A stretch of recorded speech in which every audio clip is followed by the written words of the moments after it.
ঢিঙত পুনৰ পথ দুৰ্ঘটনাৰ প্ৰাণ ললে মাদ্ৰাছাৰ ছাত্ৰৰ। ঢিঙৰ বৰবিল কাজলী পথাৰ END সংযোগী পথত সংঘটিত হয় এই ভয়ংকৰ পথ দুৰ্ঘটনাটো। বৰবিল কাজলী পথাৰ END পথেৰে খোজকাঢ়ি গৈ থকা অৱস্থাত বিপৰীত দিশৰ পৰা অহা তীব্ৰবেগী আপাচী বাইকে মহতিয়াই দিয়ে ছাত্ৰজনক।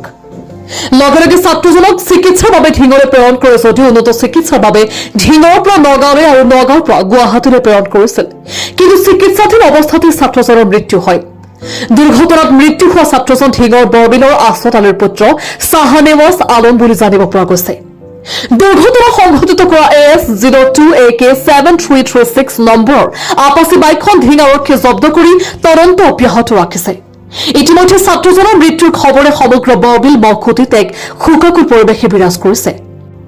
উল্লেখ্য যে মথাউৰিৰ ওপৰেৰে নিৰ্মাণ হোৱা আশুৱাপুৰৰ এখন ENT পথত বিগত কিছুদিনৰ ভিতৰত সংঘটিত হৈছে বহুকেইটা ভয়ংকৰ পথ দুৰ্ঘটনা, যেন মৃত্যুদূত পৰিণত হৈছে এখন ENT পথ। News desk report ND365।